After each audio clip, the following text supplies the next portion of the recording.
Whoever ends up being the Republican nominee for governor in Colorado is a long shot to even stand a chance at winning the general election. But we still don't know who that'll be.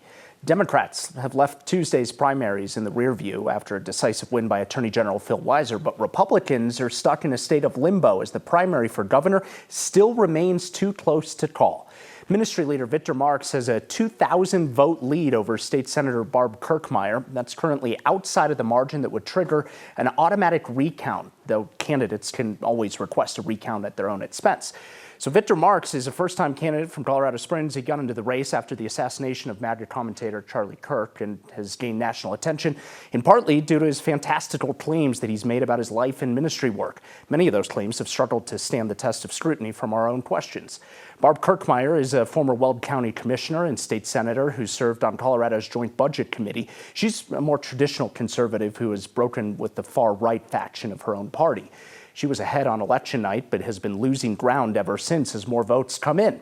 So if you ask the Marx campaign what may be helping, they would probably say it's prayer. The election night watch party looked more like a religious revival towards the end of the evening when a minister got on stage and told people it was time to ask God to help turn the tide.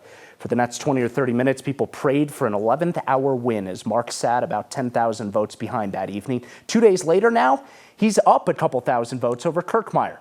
Marx has said from the start that God called on him to run for governor. Listen, it ain't over. And if you know my life story, this is our normal. Every drop, we're getting closer and closer. The percentage is dropping and dropping.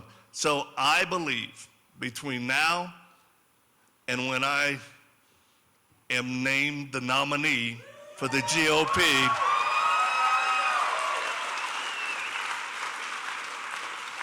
two things have to happen: prayer and a lot of hard work. That was on Tuesday night, and it's still moving his way right now. Both campaigns will be busy trying to sway the odds in their favor for the next several days. They get a list of curable ballots from the state and have until Wednesday to track down those voters and convince them to try to fix any discrepancies like signatures or ID issues so that those ballots can count. But let's set expectations here. Whoever is the Republican nominee is likely to lose in the general election in a state that has elected one Republican governor in the last 55 years. Meanwhile, nearly every prominent Democrat in the state stood on one stage today to promote a message of unity after some hard-fought primaries. Michael Bennet congratulated Phil Weiser. Julie Gonzalez congratulated John Hickenlooper. And Diana DeGette didn't show up. What you saw in this primary was two patriots who love Colorado making their best case. If unity was the message, this rally was a pretty good place to show it. Michael Bennet deserves extraordinary respect, our appreciation for his service, how he does it, why he does it. Please welcome my friend, Senator Michael Bennet. Rivals just days ago. Today, they were all on the same team. I congratulate him on winning this race. He won this race. It was a tough race. He won it fair and square, and I will do everything I can to help him win this governorship. Yet of all the important people in this room, one was missing. And so I want us all to give Congresswoman DeGette a large and loud round of applause. The dean of the Colorado congressional delegation was a no-show at the Unity rally. 29 years after she was elected, Diana DeGette was beaten by 29-year-old Maylak Quiros. What does it say about Democratic unity that your opponent, Diana DeGette, is not here today? You know, I think the Congresswoman has rightfully earned a day of rest. You know, all of the work that she has done to represent this district, this state as the dean of the delegation, and everything that she did to build the city and the culture that welcomed me and my family. I'm grateful for her service, and I hope she is taking some well-deserved rest. DeGette hasn't taken questions from 9 News and only released a short video after her loss. Frankly, this was not the way I would have wanted to end my career in politics, but I'm proud of my accomplishments. As the focus now shifts to the general election, full unity feels like it could have used one more person in the crowd today. Onward and upward. I reached out to Congresswoman DeGette's office to see why she wasn't at the rally today. They said she was out of town. So Democratic Socialist Maylak Quiros' upset win over DeGette in Tuesday's 1st Congressional District primary comes with some looming questions. Will her win be the first domino in a statewide socialist movement? Our Spencer Socher looks into it. I've always wanted to feel what it's like to say something so fresh and fiery. Someone pounds an air horn. Okay, that was sweet. But the constant air horns and dancing at Democratic Socialist Maylak Kiro's election party Tuesday were for her, young socialist celebrating her upset win and what may come next. If you were the mayor watching the election results come in the other night, are you sweating? I think if I'm the mayor, I'm going to be trying to pivot pretty far left. Democratic political strategist Deep Singh Badeja is a Democratic Socialist of America member and worked on Kiro's campaign. Even after this one and similar wins for DSA members in New York, he's unsure if DSA's next target will be Denver Mayor Mike Johnston's office. I'm not sure if we have a Zohran Mamdani quite yet. Maylak Kiros, to her credit, is an amazing communicator, an amazing speaker, someone who has our values tied there and can really defend them. I think we would need a really, really strong candidate. It's clear Denver's saying that we're looking for fighters. We're looking for people who are willing to fight, and we agree. I think no one's... Johnston says Kiros' win does not concern him or prove he needs to make any change, but more a sign that Denver Democrats were growing impatient with complacency in inaction from 29-year incumbent Diana DeGette. I talk to the same people in the supermarket that Malat talks to and Diana talks to, and I know what they're mad about. I think it's all about the candidate. Former progressive Denver City Council member Robin Kanich thinks Tuesday was about new energy, and not all of it was linked to DSA. She thinks for Johnston to be safe, he should look closely at what Kiros promised voters, stopping big corporations from billionaires driving political decisions. That ability to identify with regular working people isn't going to be achieved with investments in downtown. It's not going to be achieved with, big signature projects. It's going to have to get more down into the daily lives of the people of Denver.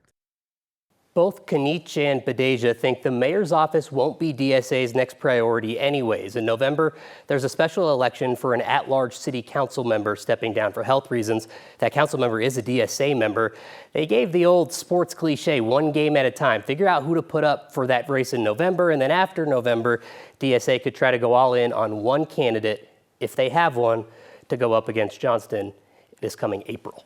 So you were at that election night watch party with the horn and the DJ and all that fun stuff. I mean, the average age there was like 30 years old. Like, she is tapping in to a totally younger group of voters that don't necessarily always participate, especially in a primary election. Right, and those are the voters that the Democratic Party have been trying to get to show up to elections as well. Again, really, really young crowd, not a lot of career politicians that we could see in that crowd. I do think it would be curious to know, we don't have polling on this or data that I know of, but Denver obviously has this reputation as a town where a lot of people have moved, young people move. If those people are now here and are voting in our elections, that's a different electorate, right? She's going to make an impact, and we'll see what it is. Spencer Socher, thank you. So the 4th of July could not come at a worse time for fire danger in the state as Coloradans make their yearly trek up to Wyoming to buy fireworks. Back here at home, firefighters and state officials are pleading with people to please be smart. As wildfires burn across the state, resources are stretched thin, and officials say they cannot handle another spark. The Aspen Acres fire has now burned more than 78 square miles in Pueblo and Custer counties, still at 0% containment. Fire officials say it was human-caused. It's still under investigation, though. The wildfire has destroyed more than 155 structures since it started burning on Monday. The Willow Fire, which started burning near Leadville on Sunday, has grown now to about 3.5 square miles, also with 0% containment. Homes still evacuated west of town, and the cause of that fire also under investigation. Today, Democratic Governor Jared Polis gave an update on the fires. He was down in Pueblo. He said although he hasn't issued a statewide ban, Coloradans should be responsible and celebrate without any flames this weekend. Care about our state, if you care about our firefighters, do not use fireworks or other types of flames this 4th of July weekend. I mean, that's the unambiguous message, no matter where you live.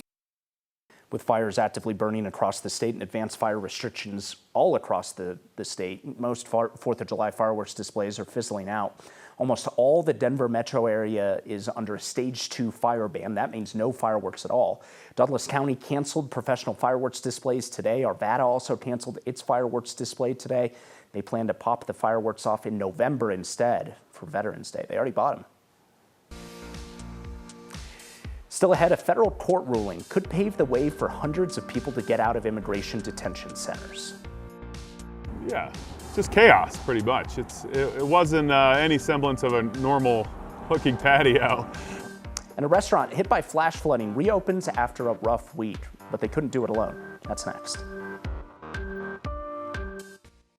Kathy, it is hot and dry out there. So much work being done by firefighters right now. Oh, so much work. And we have so much smoke moving into the downtown area and up over elevated terrain. Not the kind of weather that we want to enjoy our 4th of July holiday or outdoor summer activities in. And the wildfires burning across our state. A week ago, we didn't have any, but now 100,000 acres have burned. And now it's all about the smoke across the Front Range, which has created air quality alerts. The heat will continue, upper 80s and low 90s. We saw that today. We'll see that tomorrow. It is tinder dry. I don't have to tell you that, across the entire state. The wind forecast, something we'll be monitoring very closely. Some areas will see an improvement in the wind. Other areas will see more wind. And so this fire weather warning may cover more of Colorado tomorrow. So far, Denver not included, but areas west and south certainly in that fire zone. And the air quality, not great. An air quality alert issued through Friday morning for that dense wildfire smoke.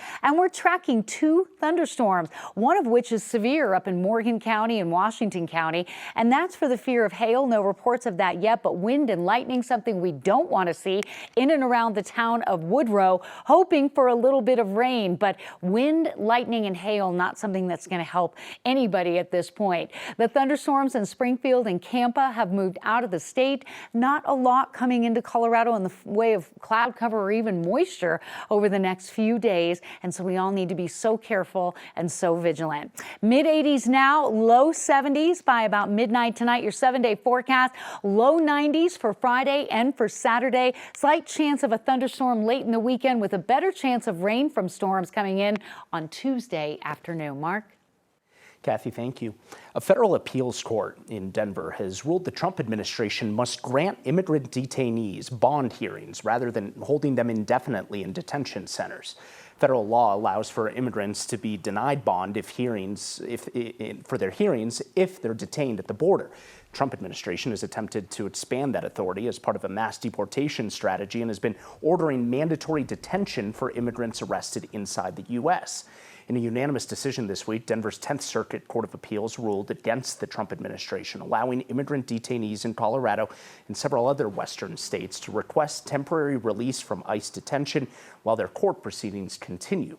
Now, the ruling doesn't mean every immigrant in detention is eligible for bond. A court can still deem individuals a flight risk for public safety risks. Immigration and Customs Enforcement issued a rare correction today after spreading misinformation about two detainees in Colorado as well. Yesterday, ICE posted that their officers had arrested 2 immigrants suspected of felony homicide. They also claimed that their officers were forced to make the arrests in the community because jail officials didn't turn them directly over to ICE. It's a tactic frequently used by ICE to highlight non-cooperation from officials in so-called sanctuary cities. But the post isn't true. According to court documents, the 2 men were picked up last month after allegedly shooting at a car on Highway 36 in Boulder. No one was injured or killed. The men were charged with attempted murder and posted bond. Emails show the Boulder Sheriff's Office informed ICE before one of the suspects bonded out, and an ICE employee said they didn't have staff available to pick him up. Spokesperson for the Sheriff's Office says ICE never asked for the second suspect, I should say. ICE has issued a correction about the charges the men face, but their original post is still up, and ICE still claims that the jail didn't work with immigration officers. We've contacted ICE for clarification, but haven't heard back yet. A restaurant in Jefferson County is reopened after a flash flood, but not without some serious work. Scooping up mud. Mud after mud after mud after mud. Behind the all-hands-on-deck effort to get a local business up and running again. That's next.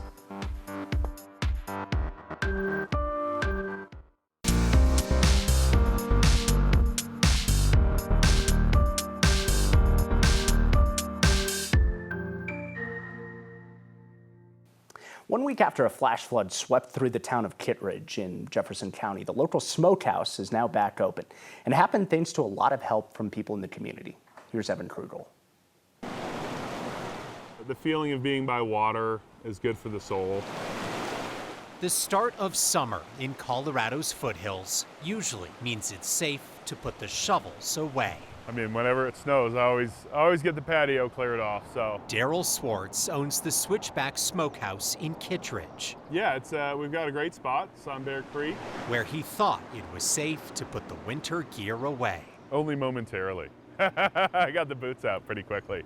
Daryl needed those boots because Mother Nature decided his patio needed one more round of shoveling. Yeah, it was hard to walk through. Last Thursday, a flash flood on Bear Creek sent water and mud into the restaurant. Yeah, so all the tables had been lifted up. The force of the water had pushed everything into the back corner. Just chaos, pretty much. It wasn't any semblance of a normal looking patio. I've seen a lot, but I've never, ever witnessed anything like this in my career. Chef Scotty Mazur grabbed a shovel. Scooping up mud. Mud after mud after mud after mud. And it was heavy. I mean, it had like the feel of about 4 feet of snow trying to push. And it was only maybe 6 inches of mud, but the weight on it, you really couldn't go too far with it. But with help from the community, Daryl's team cleared the deck. It was a team effort. It was an utter team effort. And this is our family, and family watches out for family. We've always loved the support for the restaurant, but to have those days that aren't the fun ones, it's not just eating food on a great patio and having some beers and doing all that stuff, but when it comes to the dirty stuff too, or the hard work, people are so willing to help out, and it really is nice. Yeah. The Switchback got its name from its location on the creek. It's just a peaceful spot to get to spend so much time at. Last week was different. Not so much last week, but Daryl knows this community has his back. We got our briskets. In return, we got some chicken and duck. They've got the stomachs in Kittredge covered. I think it looks like a brand new restaurant, and I'm stoked. I'm stoked to be cooking here and just rocking and rolling again what we do best. There is still plenty of cleaning up that needs to happen here in Kittredge. That hot tub we showed you last week that washed downstream in the storm is still there. But this community hopes the reopening of the Switchback can be a positive step toward recovery. For Next, I'm Evan Krugel. Food looks good, the hot tub not so much. Jeffco says there were 27 homes that were also damaged in the flood. None of those were found unsafe to live in. And with the opening of the smokehouse, there's no businesses that still remain closed. Some cleanup continues there in Kittredge. Your feedback with Marilyn is next. Remember, no fireworks this weekend. No fireworks, absolutely not. Some feedback from Marilyn tonight. She writes in saying, as a 75-year-old voter, I was so glad to see Tyros win. It's not just young voters who want change. Some of us old established folks have seen many changes and realize the old established folks need to know. That's certainly a perspective that a lot of people share. Listen, she couldn't win with just the young vote. And a different feedback, I was out on the Western Slope earlier this week covering that wildfire where 3 firefighters lost their lives. And talking to firefighters out there, they said, honor those lives that were lost by not shooting off fireworks this weekend. There are a ton of firefighters that are working really hard through this holiday. Let's honor them as well. Stay safe out there.